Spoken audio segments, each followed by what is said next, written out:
The O'Reilly Factor, the #1 cable news show for 12 years running. All right, thanks for staying with us. I'm Bill O'Reilly in the Miller Time segment tonight. Plenty to talk about, so let's go right to the sage of Southern California. Joins us now from Santa Barbara, a very pretty place. First of all, I have to apologize to Miller and to everybody. I overstated his position on Senator Rubio earlier in the program. Miller, when we talked about it a few weeks ago, said you would be disappointed if he didn't answer the bell, the call, and you didn't. I just like the guy. I didn't want him to think I said I'd hate him. Listen, he's a dashing cat, man. It's like if Penelope Cruz and Bill Hemmer had a kid, and he might be the next vice president. Yeah, but he doesn't like you, and he doesn't like lip. me, so don't feel too bad, because I tried to give him free tickets to Boulder Fresher show. Yeah, he won't take them.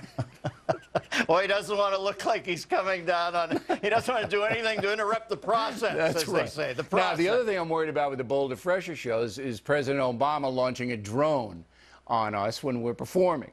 Okay, because basically the president has told the world, look, I'm going to get whoever I want if I think they're terrorists, and you and I probably, in his opinion, fall under that category. And then anybody else around is going to get blown up, and that's that, right?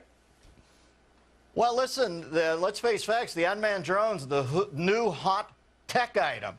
Used to be the iPhone. Now it's like, what, the die-phone or something. And, everybody should have one. I kind of like how efficient it is. It's bloodless. It makes non-subjective decisions. I think we should turn our health care plan over to the unmanned drones. You'd get a hernia test from an unmanned drone, Absolutely. wouldn't you, Billy? And, I see that the president has a kill list this week. And I was a little angered to find out I was moved down to number 3. You're at 4. Biden has been moved into the number 2 slot. And that's ironic because Biden's Secret Service name is the unmanned drone, if I'm not mistaken. Of course, in the number 1 position continues to be hot-blooded by Foreigner, 4 weeks in a row at the top of the chart.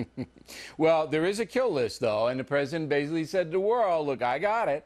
And I'm the guy. And I can put anybody I want on that list. So you better behave. It's brilliant. It's brilliant. I never saw it coming, but he's a killing machine. And with his poll numbers, Bill, I would smoke a B-lister every week between now and the election. Right. I would blow that shoe salesman Bashar Assad up tonight. This guy's making Vlad the Impaler look like Don Knotts, Barack Obama. He ought to just wade in there and start taking one out a week. He'll probably be the next president. I was surprised because here at the Fox News Channel, we've installed surface-to-air missiles on top of the skyscraper, so just in case that list expands a little bit more. All right, now the Queen, and Miller and I, we're a little skeptical about the monarchy, I think if we had been born 250 years ago, we would have been running around a forest with muskets, shooting at anybody dressed in red. Anyway, the Queen's Diamond Jubilee, and you say?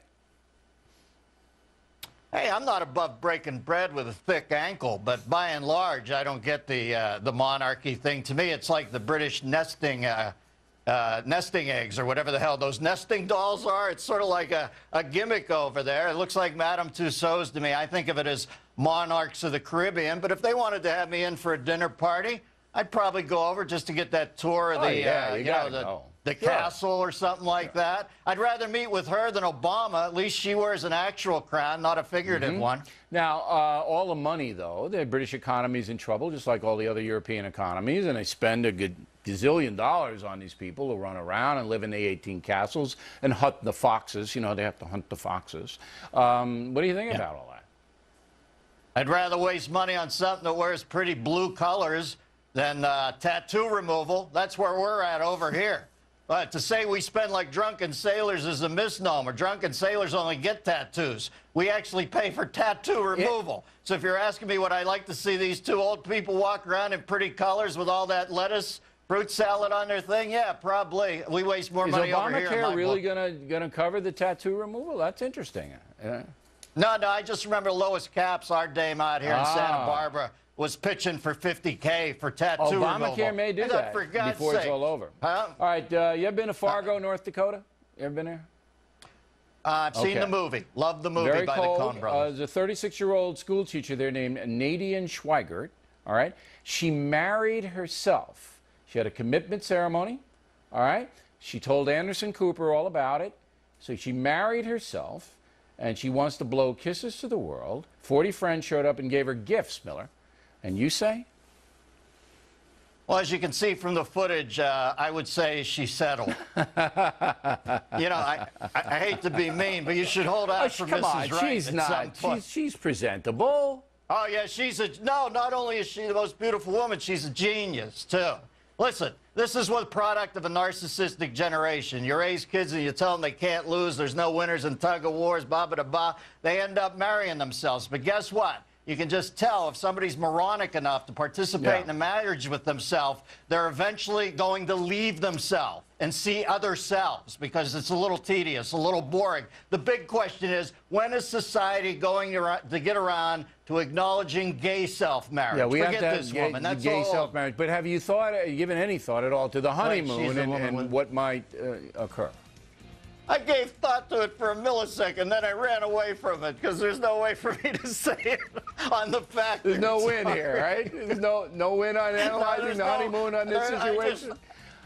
I ran one up the flagpole and it got smacked back at me like a Patrick Rafter volley. All right, I hope she goes someplace warm. Dennis Miller, and here's a